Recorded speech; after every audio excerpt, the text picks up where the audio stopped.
చంద్రశేఖరరావు ఎన్ని డ్రామాలు చేసిన ఇక్కడ మాట్లాడలేడు. ఏముంటుంది అని బట్టి గ్యాస్ మాటలు మోడీవి, రఘునందన్ రావు గ్యాస్ మాటలు తప్ప ఏం లేవు, మేమే మాట్లాడతాం అంటారు. సో మీ గ్యాస్ మాటల, నరేంద్ర మోడీ గారి గ్యాస్ మాటల ప్రపంచం అంతా చెప్పింది.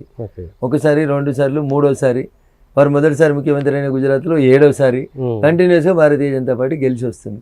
జూన్ 4 దాకా అయితే తెలుస్తుంది కేసీఆర్ గారి గ్యాస్ మాటల, నరేంద్ర మోడీ గారి గ్యాస్ మాటల ప్రజలు ఎవరి పక్షాన ఉన్నారనేది తెలుస్తుంది. పార్లమెంట్లో కొట్లాడాలంటే బీఆర్ఎస్ ఏం కొట్లాడిరన్న? 10 ఏళ్ళ నుంచి ఏం కొట్లాడిరు చెప్పు. ఒక కొట్లాట చూపెట్టు.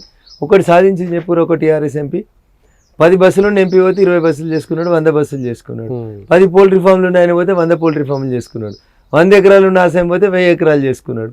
1000 కోట్ల కాంట్రాక్టర్ పోతే 2000 కోట్లు చేసుకున్నాడు, 10,000 కోట్లు చేసుకున్నాడు. నామా నాగేశ్వరరావు కాంట్రాక్ట్లు చేసుకోకపోతే ఏం చేసుకున్నాడు? రంజిత్ రెడ్డి పోల్ట్రీ ఫామ్లు పెంచుకోకపోతే ఏం చేసుకున్నాడు? సోనీ ట్రావెల్స్ అధినేత ప్రభాకర్ రెడ్డి గారు బస్సులు పెంచుకొని ఎంఆర్ఎఫ్లా, పెప్సీలా, కోకోకోలా బస్సులు పెట్టుకోకపోతే ఏం చేసిండు?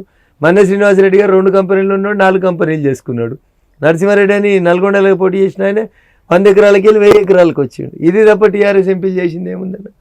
ఒక ఎంపీ ఒక పని చేసింది చూపెట్టరు. పార్లమెంట్లో కొట్లాడి ఒకటి తెచ్చింది చెప్పుండ్రి. ఏం తెచ్చిరన్న వీళ్ళు కొట్లాడే ఎక్కడిదన్న?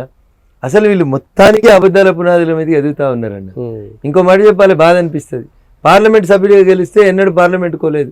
2% అటెండెన్స్ పర్సెంటేజ్ కేసీఆర్ గారిది పార్లమెంట్ సభ్యునిగా. ముఖ్యమంత్రి అయితే నెలకు 1 రోజు సెక్రటరియట్ రాలే, మొత్తమే వాళ్ళకి కొన్ని ఏళ్ళు సెక్రటరియట్ కోలేదు. 7 ఉంటేంది, 7 పరిపాలిస్తుంది అని ఎదురుదాడి చేసిండు. ఇలా ప్రతిపక్ష నాయకుడు తీసుకున్నాడు, 1 రోజు అసెంబ్లీకి రాలేదు. అసెంబ్లీ నడవని రోజు సాటుకోయి స్పీకర్ దగ్గర ప్రమాణ స్వీకారం చేసి వచ్చిండు. ఎట్లా నమ్మాలమ్మా జనం?